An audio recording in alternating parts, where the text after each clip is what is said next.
وما أرسلناك إلا رحمة للعالمين.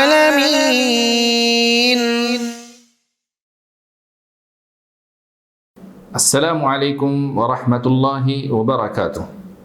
الحمد للہ رب العالمین وأصلی وأسلم علی رسولہ الامین وعلی آلہ وصحبہ اجمعین ومن تبعہم بإحسان الی یوم الدین. اما بعد. آپ صلی اللہ علیہ وسلم کے چہرے پر مسکراہٹ، یہ سننا آپ کو اور مجھے بہت اچھا لگتا ہے. اسی سیریز کی ایک اور روایت میں لے کر آپ کے سامنے حاضر ہوں. عدی بن ابی حاتم رضی اللہ تعالیٰ عنہ فرماتے ہیں کہ جب اللہ رب العزت نے سورۃ البقرہ کی آیت نمبر 187 نازل فرمائی،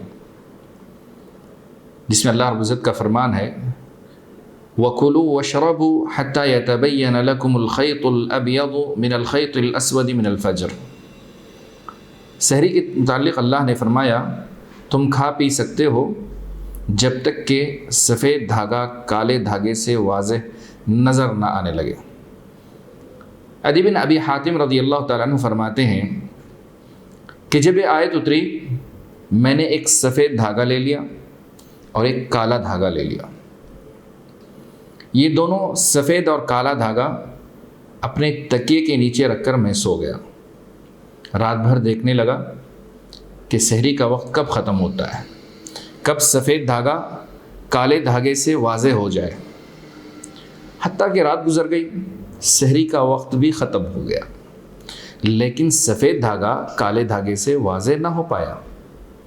صبح ہوئی تو رسول اللہ صلی اللہ علیہ وسلم کے پاس تشریف لائے اور آپ صلی اللہ علیہ وسلم سے فرمایا اے اللہ کے رسول صلی اللہ علیہ وسلم، اللہ رب العزت کا یہ جو فرمان ہے اس کے مطابق میں نے ایک سفید دھاگا اور ایک کالا دھاگا اپنے تکیے کے نیچے رکھ لی تاکہ مجھے واضح ہو کہ سحری کا وقت کب ختم ہوتا ہے.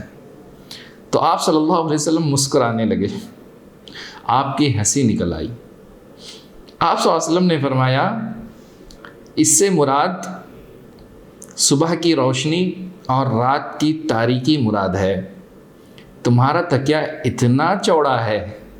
آپ صلی اللہ علیہ وسلم نے فرمایا کہ تمہارا تکیہ اتنا چوڑا ہے.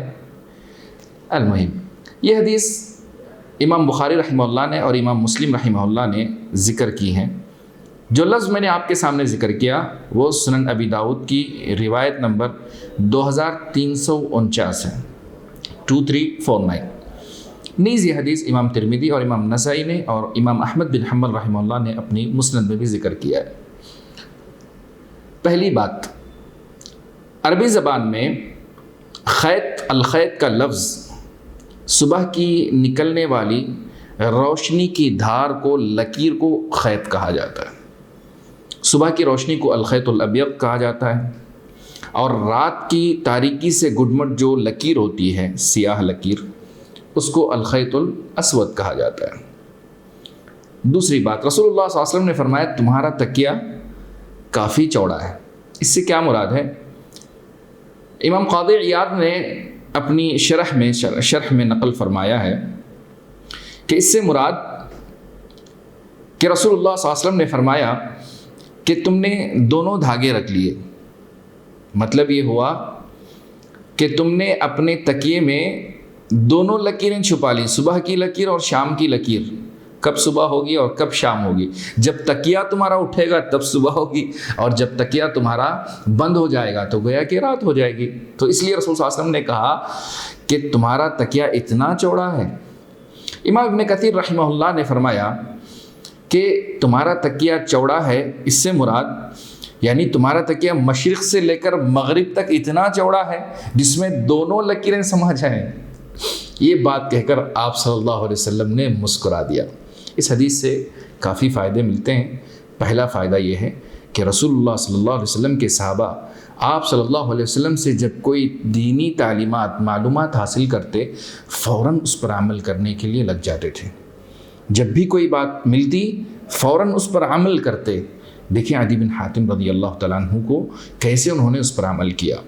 دوسرا فائدہ اس حدیث سے کہ آپ صلی اللہ علیہ وسلم اپنے ساتھیوں کے ساتھ کیسا معاملہ رکھتے تھے، بڑا پیار بھرا، نرم طبیعت، خوش مزاجی، زندہ دلی والا معاملہ آپ صلی اللہ علیہ وسلم کا تھا۔ آپ صلی اللہ علیہ وسلم سے اپنے ساتھی کی ایک بات اچھی لگی، آپ کی مسکراہٹ نکل آئی۔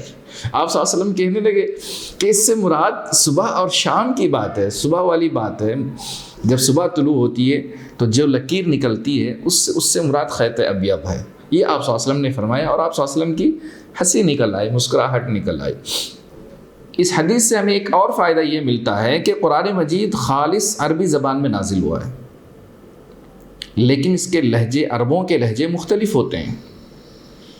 جب کسی صحابی کو کوئی لہجہ سمجھ میں نہ آیا تو فوراً انہوں نے رسول اللہ صلی اللہ علیہ وسلم کا رخ کیا اور آپ صلی اللہ علیہ وسلم سے اس کی تفسیر پوچھی، اور آپ صلی اللہ علیہ وسلم نے بڑی خندہ پیشانی سے اور خوش مزاجی سے اس کا جواب دیا۔ لہذا ہمیں بھی جب کوئی مسئلہ سمجھ میں نہ آئے، کتاب اللہ کی کوئی تفسیر سمجھ میں نہ آئے، تو ہمیں علماء کی طرف رجوع کرنا چاہیے، ربانی علماء کی طرف رجوع کرنا چاہیے اور ان سے خوش مزاجی سے پوچھنا چاہیے، اور علماء کو بھی چاہیے کہ رسول اللہ صلی اللہ علیہ وسلم کی طرح مسکرا کر جواب دیں۔ اللہ مجھے اور آپ کو سدا مسکراتا رکھے۔ بہت شکریہ۔ والسلام علیکم ورحمۃ اللہ وبرکاتہ۔